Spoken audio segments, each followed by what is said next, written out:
Dear students, इस class में मैं आपके लिए बहुत सिंपल टॉपिक लेकर आया हूँ, लेकिन ये है बहुत इम्पोर्टेंट। और टॉपिक जो आपका है वो है इजी एरर्स। बहुत छोटे छोटे एरर्स, आप गलतियाँ सेंटेंस में कैसे निकालोगे, और ये आपके लिए बहुत ही उपयोगी होगा, क्योंकि इसी आधार पर आप बड़े बड़े एरर्स को स्पॉट कर पाओगे। तो without wasting of time just start the class so that you can get the full benefit of the class. देखिए क्या कहता है, फर्स्ट सेंटेंस में क्या एरर है आपको ये देखना है। He has been ill, he has been sick since Tuesday. अब आप देखो यहाँ पर ये वाक्य में आपको लगेगा कि कोई मिस्टेक नहीं है, तो आप क्या करोगे, आप देखो he has been since Tuesday, कोई एरर नहीं। अगर आप यहाँ पर सिक को हटा दो तो सिक के जगह अगर आप इल लिख दो तो सेंटेंस सही हो जाएगा, क्योंकि ही हैज बीन सिक, सिक आदमी बहुत दिनों से नहीं होता है ना। इल बहुत दिनों से होता है या किसी मतलब कि निश्चित समय से होता है। क्या कह देंगे सेंटेंस में, he has been ill since Tuesday, यानी कि वह सोमवार से क्या मंगलवार से बीमार है। नेक्स्ट सेंटेंस क्या कहता है, आई eat my food at 7 PM। अब देखो फूड हम 7 PM यानी कि वो रात की बात कर रहा है कि हम 7 बजे रात में अपना भोजन करते हैं। तो रात में हम फूड नहीं खाते बेटा, याद रख लेना, रात में हम डिनर खाते हैं। तो क्या हो जाएगा सही आपका, I eat my dinner, I eat my dinner at 7 PM, है ना। आप ध्यान दे दो, I eat my dinner at 7 PM। Next number 3 sentence है आपका, I eat my breakfast at 8 AM daily, यानी कि मैं अपना रोज जो है सो नाश्ता 8 बजे सुबह में करता हूँ।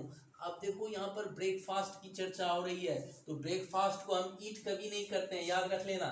ब्रेकफास्ट को हम 2 चीज कर सकते हैं, या तो हैव कर सकते हैं या टेक कर सकते हैं। तो अब आप ऐसे बोल सकते हो इस सेंटेंस को, आई हैव माई ब्रेकफास्ट, थोड़ा ध्यान ठीक से लिख लेता हूँ आपके लिए, I have my breakfast at 8 AM daily. या आप ऐसे भी कह सकते हो, I take my breakfast at 8 AM daily. ये भी वाक्य आपका सही हो गया।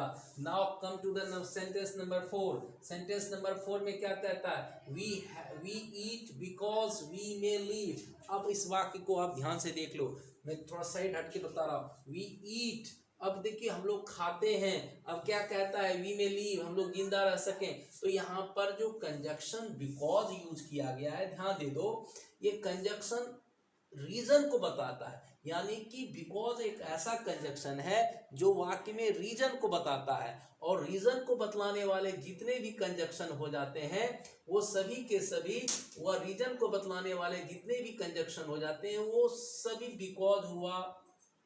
तो बिकॉज एक ऐसा कंजक्शन है जो रीजन को बता रहा है, तो आपको इस कंजक्शन को नहीं यूज करना है, यहाँ पर्पस से संबंधित कंजक्शन को आपको यूज करना है। तो पर्पस को बतलाने वाले जितने भी कंजक्शन होते हैं आप वहां पर सो दैट का प्रयोग कर दो।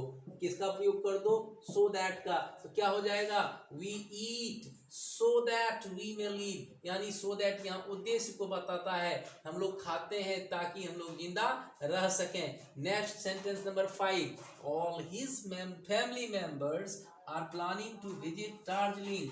आप ये देखोगे इस सेंटेंस में आपको लगेगा ही नहीं कि कोई एरर है, आपको लगेगा ही नहीं, अरे सर कोई बात नहीं है, इसमें तो कोई एरर नहीं लग रहा।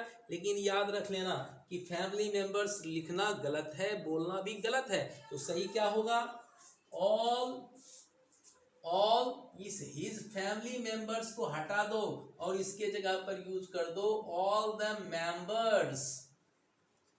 Members of his family.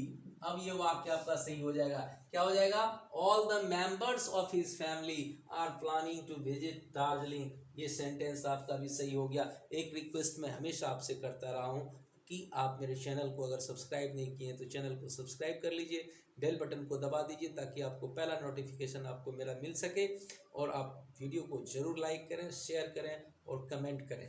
Yes, अब देखिए नेक्स्ट सेंटेंस क्या कहता है, she went to Kolkata tomorrow morning, she went to Kolkata tomorrow morning. अब इस सेंटेंस में आप ध्यान दे देना, ये जो सेंटेंस है आपका पास्ट टेंस में है, यानी सिंपल पास्ट टेंस में है, और यहाँ जो टुमारो दिया गया है ये फ्यूचर को बतलाने वाले हैं। तो सेंटेंस को सही क्या करेंगे, कैसे करेंगे? तो आप बस इतना कर देना इस वाक्य में कि सी वेंट टू कोलकाता, इस टुमारो को हटा दो और टुमारो के जगह तो नेक्स्ट कर दो। क्या हो जाएगा? सेंटेंस सही हो जाएगा। She went to Kolkata the next morning, ये आपका सही हो गया वाक्य। अब देखिए नंबर 7 में क्या कहता है? सी डिड नॉट अटेंड। देखिए नंबर 7 क्या कहता है? She did not attend the meeting so that she was ill. अब यहाँ पर देखिए वह मीटिंग को अटेंड नहीं ना कर पाई। She did not attend the meeting. कारण क्या था? कि वह बीमार था। अब यहाँ पर जो कंजक्शन प्रयोग किया गया है आपका so that, ये पर्पस को बताता है और आपको यहाँ यूज क्या करना है? रीजन वाला कंजक्शन यूज करना है। तो आप so that को हटा देना और यहाँ पर आप because का प्रयोग कर दो। क्या हो जाएगा sentence? She did not attend the meeting because she was ill. so that को हटा देना है, because का यूज कर देना है। नेक्स्ट सेंटेंस कहता है Shyam and his other friend Mohan went to Varanasi yesterday. अब देखो ये सेंटेंस भी आपका yesterday यहाँ पर यूज हुआ है। वाराणसी गया, ये भी पास्ट में है। And Shyam and his other friend. अब आपको क्या मिस्टेक लग रहा है? अदर का प्रयोग दो से ज्यादा के लिए करते हैं, यहाँ तो एक ही फ्रेंड है, इसलिए हम यहाँ पर अदर के जगह अनदर का प्रयोग करेंगे। दूसरा क्या हो जाएगा? Shyam and his other friend, other के जगह पे हमको अनदर का प्रयोग कर देना है, वाक्य सही हो जाएगा। अब देखिए नेक्स्ट सेंटेंस क्या कहता है? If a monkey came here, अगर यहाँ पर कोई मंकी आ जाए या आए, व्हाट विल यू डू, तो क्या करोगे आप? अब इस सेंटेंस को कैसे एरर पकड़ोगे? इस सेंटेंस में आपको एरर पकड़ने के लिए ध्यान देना होगा। इस सेंटेंस में दो क्लॉज है, एक कॉमा के पहले, एक कॉमा के बाद। तो कॉमा के पहले वाले सेंटेंस में जो कैम यूज हुआ है ये पास्ट में है। तो अगर सेंटेंस के एक पार्ट में आपका पास्ट यूज हुआ हो एक पार्ट में, तो सेकेंड पार्ट में भी आपको पास्ट में ही यूज करना है। तो आप देखो विल यहाँ पर प्रेजेंट है, विल का पास्ट क्या हो जाएगा? वुड। तो अगर आप यहाँ विल के जगह वुड का प्रयोग कर दो, क्या हो जाएगा? What would you do, the sentence will be correct itself. क्या करना है? If a monkey came here what would you do, now the sentence is correct. Last but not the least, the sentence number 10 क्या कहता है? I will stay here unless you come. अब बताओ यार कि आई विल स्टे हियर, मैं यहाँ पर ठहरूंगा, अनलेस क्या होता है? जब तक नहीं। ये कंडीशनल सेंटेंस में यूज होता है। तो अनलेस भी एक कंजक्शन है, लेकिन ये टाइम को नहीं बतलाता है, कहता है स्टे हियर तब तक। तो अनलेस को हटाना पड़ेगा आपको, और अनलेस के जगह आपको किसका प्रयोग करना पड़ेगा? अनटिल। अब आपका सेंटेंस सही हो गया। I will wait here until you come.